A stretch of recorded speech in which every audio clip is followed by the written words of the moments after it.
నమస్తే. గత 15 రోజుల నుంచి ఈ 22A నిషేధిత జాబితా చాలామంది భూ యజమానులకు కంటి మీద కునుకు లేకుండా చేస్తూ ఉంది.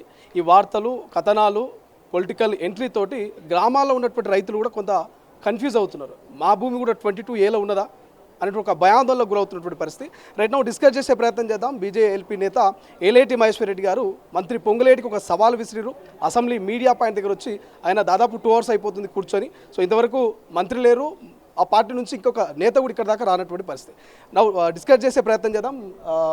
ఎల్లేటి గారు, ప్రస్తుతం మంత్రి రాలేదు, మంత్రి నుంచి తరపున ఇంకెవరు కూడా ఆ పార్టీ నుంచి కూడా రాలేదు. సో వస్తారని మీరు ఎక్స్పెక్ట్ చేస్తున్నారా? ప్రజాస్వామ్యం మీద గౌరవం ఉంటే, ప్రజాస్వామ్యం మీద నమ్మకం ఉంటే మంత్రి గారు ఖచ్చితంగా రావాలని కోరుతా ఉన్నాను. ఒకవేళ మంత్రి గారు రాకుంటే వారు తప్పు చేసినట్టు ఒప్పుకోవాలా. ఒప్పుకున్నాడు, క్షమించబడినాడు అంటే వారు చేసిన తప్పు కేవలం క్షమాపణతో పోయే తప్పు కాదు. లక్షలాది ఎకరాల భూమి ఈరోజు నిరుపేదలు, అట్టడుగు బడుగు బలహీన వర్గాలకు చెందినటువంటి భూములు 10 గుంటలు 20 గుంటల నుంచి ఎకరాల వరకు అనేక మంది భూములను ఈరోజు ప్రొహిబిటెడ్ లిస్టులో పెట్టి వారందరినీ కూడా ఇబ్బంది పెడుతున్నటువంటి మరి పొంగులేటి శ్రీనివాసరెడ్డి వ్యవహారం చూస్తే కేవలం ఇది 30% 40% కమిషన్ల కోసం చేస్తూ ఉన్నారు. నేను అడుగుతున్నా, ఒకసారి ప్రభుత్వ భూమి, ఫారెస్ట్ భూమి, ఎండోమెంట్ భూమి, వక్ఫ్ బోర్డ్ భూములు మాత్రమే ప్రొహిబిటెడ్ లిస్టులో ఉంటాయి. అదిగాక ఏదైనా కోర్టులో మరి ఆర్డర్ తీసుకొచ్చి ఏదైనా డిస్ప్యూటెడ్ ఉంటే ఉంటుంది.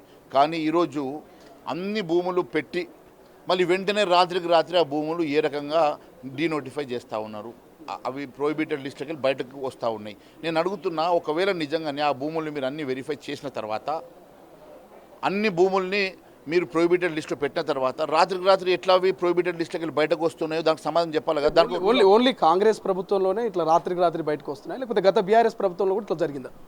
బీఆర్ఎస్ ప్రభుత్వంలో చేసిన అవినీతి, భూదందానే వీళ్ళు కొనసాగిస్తున్నారు. నేను చెప్పినాను గతంలో కూడా, మీరు ధరణిలో లక్షల కోట్ల రూపాయల భూదందా జరిగిందని చెప్పి రేవంత్ రెడ్డి చెప్పి అన్ని బయట పెడతా అని చెప్పి ఫోరెన్సిక్ ఆడిట్ పెట్టి సడన్గా రాత్రికి రాత్రి అవన్నీ తీసి మరి దాని మీద ఏం ఎంక్వైరీ లేదు, ఎలాంటి మరి దాని మీద మరి భూదందా జరిగినట్లు, అవినీతి జరిగినట్లుగా వారు చెప్పినటువంటి 2.5 సంవత్సరాల్లో ఒక ఎంక్వైరీ లేదు. మళ్ళీ మీరు కూడా అదే మాదిరిగా ఈరోజు భూహారతి తీసుకొచ్చేసి మీరు అంతా కలిసికట్టుగా ఒక నాటకం ఆడుతున్నట్టుగా స్పష్టమవుతున్నది. ఎందుకంటే గతంలో బినామీగా ఉన్నటువంటి ఫినిక్స్ కంపెనీకి వెళ్ళి నీ కంపెనీకి 15,000 కోట్ల రూపాయల ఆస్తులు బదలావైనాయి అంటే ఏ రకంగా మరి మీరు భూదందా చేస్తూ ఉన్నారో స్పష్టమవుతూ ఉన్నది. నేను అడుగుతున్నా, ఈరోజు ఈ రాష్ట్రంలో జరుగుతున్నటువంటి భూదందా మరి లక్షల కోట్ల రూపాయల విలువైనటువంటి భూములు మీరు 22Aలో పెడతారు, సెటిల్మెంట్ చేసుకొని బయటకి ఇస్తారు.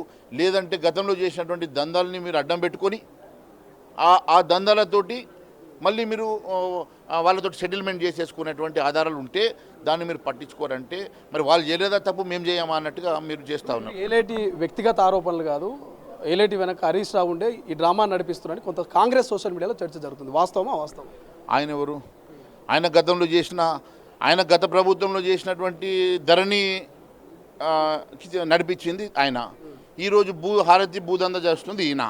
ఈరోజు వీళ్ళిద్దరు దొంగలని నేను చెప్తా ఉంటే ఈరోజు వీడు వాయిని కేసుకురావడం, వాళ్ళు వీళ్ళని కేసుకురావడం తప్ప ఇంకొకటి కాదు. నేను అడుగుతా ఉన్నాను, నిజంగా సత్య పూసలైతే ధరణిలో జరిగినటువంటి భూదందాన్ని కూడా మీరు ఎంక్వైరీ పెట్టండి, భారతీయలో జరిగేటువంటి కూడా భూదందాన్ని మీద కూడా మీరు ఎంక్వైరీ పెట్టండి. దీనికి సిబిఐకి మీరు ఇవ్వమని నేను డిమాండ్ చేస్తూ ఉన్నాను. హరీష్ రావు గారు ఒకవేళ తప్పు చేసుంటే ఎందుకు ఇవాళ జనతా గ్యారేజ్ అని తెలంగాణ భవన్ పెడతారు? సో జనతా గ్యారేజ్ అక్కడికి రండి, 22A మీద నేను కలిసి పోరాడతా అని చెప్పేసి బాధితులకు ఎందుకు అండగా నిలబడతారు?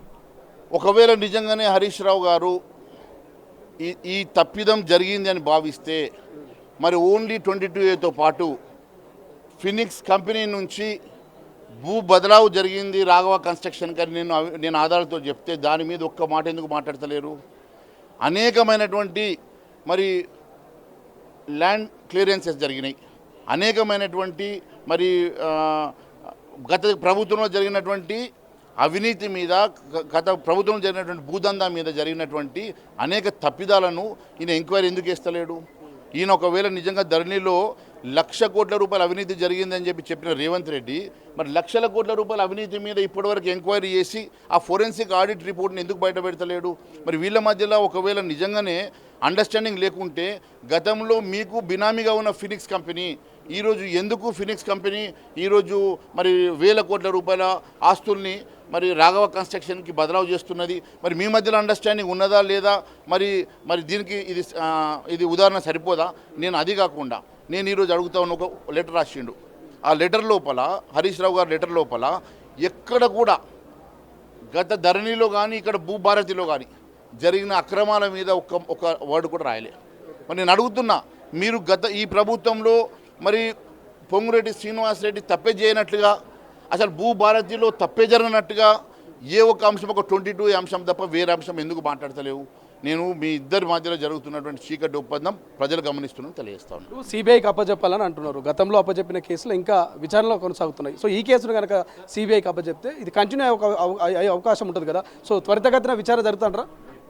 చూడండి, ఈడీకి, సిబిఐకి మరియు లోకాయుక్తకి మేము కంప్లైంట్ ఇస్తాం. ఖచ్చితంగా సిబిఐకి ఇస్తే తప్ప న్యాయం జరగదు. దీని మీద ఎంక్వైరీ జరిగి తీరాల్సిందే. లక్షల కోట్ల అవినీతి ఇది దేశంలోని అతిపెద్ద మరి కుంభకోణంగా మేము భావిస్తూ ఉన్నాం. Thank you. ఒక మాట, ఇది వ్యక్తిగత ఆరోపణ. పార్టీ లైన్లో మరి ఏలేటి గారి కామెంట్ చేస్తున్నారు. పార్టీ లైన్లో చేసినాం కాబట్టి ఎమ్మెల్యేల అందరం వచ్చినాము. రామచంద్రరావు గారు మా రాష్ట్ర అధ్యక్షుడు ఆదేశాల మేరకు ఇవన్నీ కూడా టేకప్ చేసినాము. ఇంకా మేము ముందుకు వెళ్తామని తెలియజేస్తాం. Thank you so much. ఇది మొత్తం మీద సో అటు ఈడీ కావచ్చు, సిబిఐకి అప్పచెప్పాలి. ఖచ్చితంగా లక్షల కోట్ల అవినీతిని తేల్చాలంటూ కూడా బీజేపీ నేత ఏలేటి మహేశ్వర్ రెడ్డి చెప్తున్నటువంటి పరిస్థితి చూద్దాం. మరి ఇది చాలా పెద్ద ఇష్యూగా మారుతా ఉంది. బట్ ఏం జరగబోతున్నది, నిజంగా 22A జాబితాలో ఉన్నటువంటి ఎంతమంది భూ యజమానులకు న్యాయం జరగబోతున్నది, ఎంత మేరకు ఇది పొలిటికల్ వార్గా మారబోతుందో భవిష్యత్తులో చూద్దాం. కెమెరా పర్సన్ అజయ్తో శ్రీశైలం, తొలి వెలుగు, అసెంబ్లీ.